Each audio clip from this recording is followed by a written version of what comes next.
It is RT International. The leaders of the biggest anti-establishment parties in Europe gathered this weekend in Germany. The politicians congratulating Donald Trump on his victory, saying that his successes are an example of anti-establishment movements rising up around the world.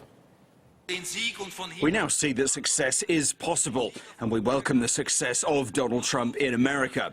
But it's not just in the US. Here in Europe, we can also feel the wind of change. Patriotic movements are winning. It's time for change. We'll see the democratic revolution in Europe. We'll make our countries great again, all throughout Europe. The first blow to Europe was Brexit. The second blow came shortly after that. It was the election of Donald Trump to the presidency of the United States. A big change is coming soon. We need to rethink and reshape Europe. There is a need for a new Europe, and we have the solution. There's a new reality that's taking place across Europe. We're called the populists. That's their new term for us, from the Manfred Webers, who heads up Merkel's party in the European Parliament, the Guy Verhofstadt's, the former Belgian Prime Minister. We're their enemies because we're actually winning elections. We're appealing to people that haven't voted in generations, maybe a lifetime. These people are coming forward, but they don't like the way their countries are changing. They don't like the uncontrolled immigration. They worry about their country's identities and their cultures. They want to preserve that. And they're voting in the same way as America did, in the same way as Brexit did, as they will in France, Italy, Germany. It's about taking back control.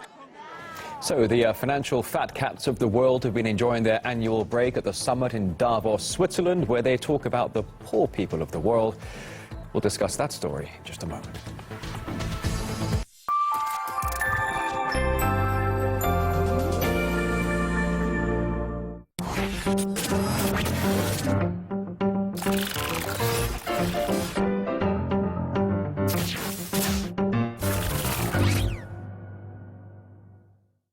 Top secret emails. 60 days out from an election. Bombing 7 countries. They didn't release number 15 of these Podesta emails. There's only one poll that counts.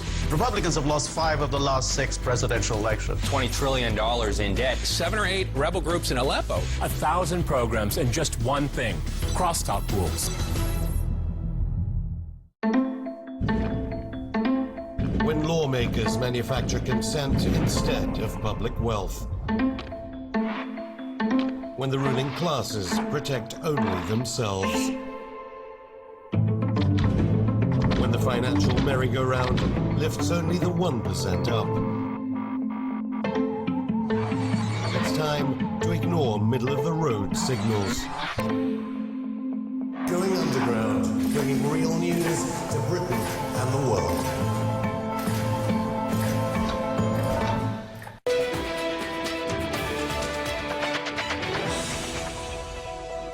Thanks for joining us here on RT International. It was on Monday that a Turkish-owned cargo plane crashed into a residential area close to the capital of Kyrgyzstan.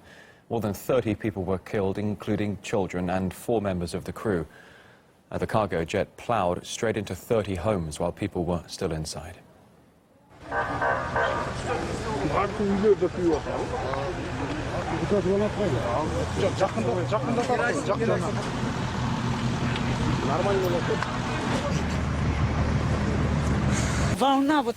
We saw a huge wave of fire passing by. It lasted about a second. We rushed out of our home immediately to try to find people from the plane. We found 5 bodies. 1 man was still alive when we found him. Blood was pouring out of his mouth and he soon died. A lot were killed. Whole families are gone in some houses.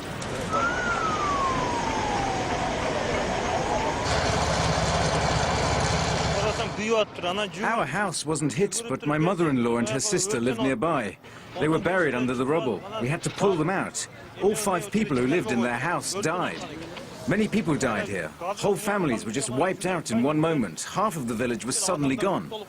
When the smoke faded, I saw a pilot beside the plane, still in his seat. I rushed over to him. He was still moving. I cut him out of his seatbelt. His blood is on my clothes and shoes.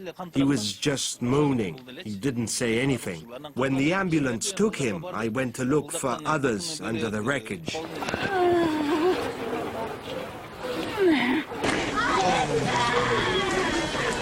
Although there were reports of poor visibility in the area at the time, authorities say the weather was okay for landing. 11 other planes did so at the airport that night, and a full investigation is underway. Trump's inauguration came on the final day of the annual World Economic Forum in the Swiss resort of Davos. And the new US president are not the only seismic shift in global politics the delegates are trying to adapt to. Another challenge, Britain's Brexit. And while the rise of anti-establishment parties across Europe was also looked at as something that could potentially reshape the dynamics of the world economy.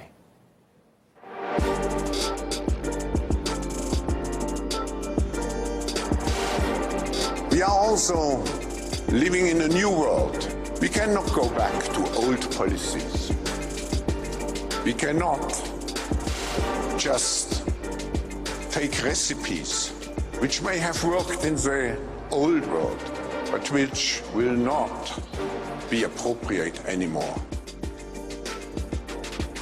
The European Union, stable for so long, now has its work cut out.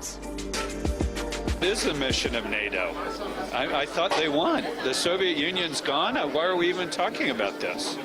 Now, I'm not saying it should be dismantled tomorrow, but it's unclear to me what they're really achieving.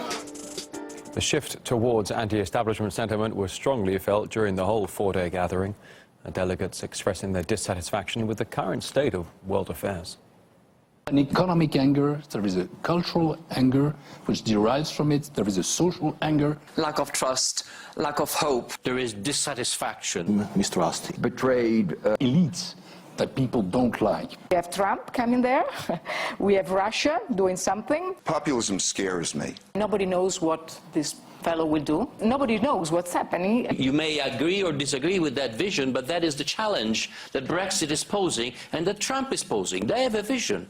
We don't have a vision in Europe. Davos is split. In the old guard establishment corner, folks like John Kerry warning Trump won't even last 2 years. That's right, the same establishment who said that Donald won't even win the election. Or very influential Veep Joseph Biden, who in his last major speech, while explaining how the US will never stop leading the world, even had his lights turned off, so he continued talking in the dark. We are going to retain our position of leadership, because if we don't fight for our values, no one else will. A large presence of mainstream media at the forum, and CNN is here too, of course, running a scale of uncertainty for a couple of days now. Choose your pen, a red or a green, for the scale of uncertainty. Red means more uncertainty? Yes. We have certainly were more uncertain. Right. Now, taking that whole lot on the scale of uncertainty, put your cross. Where are we? More uncertain. I'm in the middle. Undeniably, I'm here because I think we've got huge uncertainties. We decided to run an alternative scale of certainty because we're pretty certain the old guard like Kerry will leave the scene, and growing numbers here whisper they don't seem to really get the changes happening today. Now, on a scale from 0 to 100, how certain are you that Trump will confront the old world order? Wow. Confident stuff there, 100%. Russia is on the map. It's I've seen it today in Davos. It's just on the every agenda. So Russia is like 100 or let's say 99.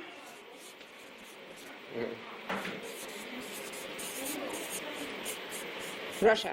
Trump, Russia, Brexit. Wow, interesting, thank you. Well, what about mainstream media, which got Trump's election completely wrong? MSM, around 50%, that's an interesting choice. People in pretty much every country of the world trust their political leaders less. The only way that I think governments can start rebuilding trust is to start really listening to people, acting fairly, that they're not simply governing for their friends, they're not abusing public power for their own personal interests, and that they're competent, that they know what they're talking about.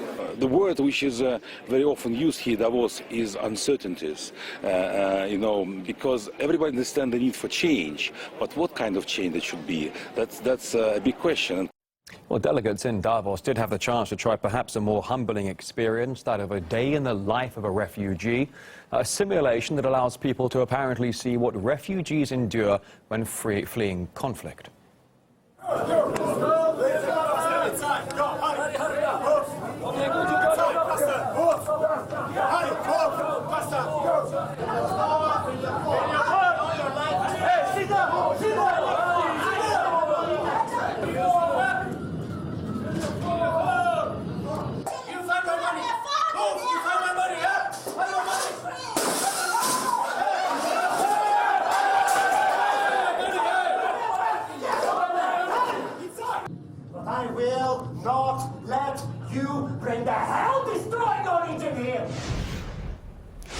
The humanitarian crisis in Yemen is worsening amid the war.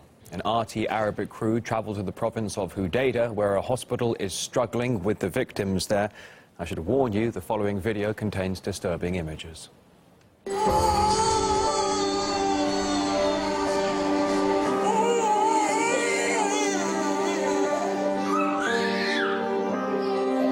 عدد الحالات في تزايد مستمر خاصة بعد حدوث العدوان على اليمن.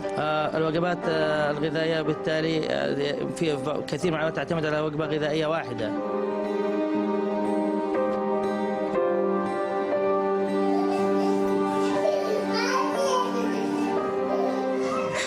ما يعلم بها إلا الله.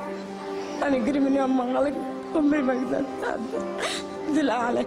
أجري ده أنا ألم جري بس. حلو في حلو ما فيش ربي ألم بحنا من فوق.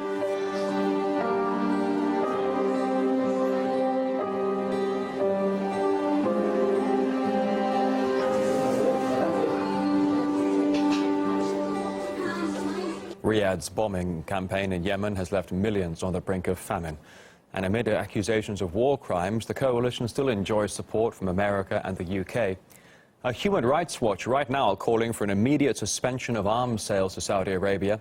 And we spoke with that charity organization. You can watch the interview online right now.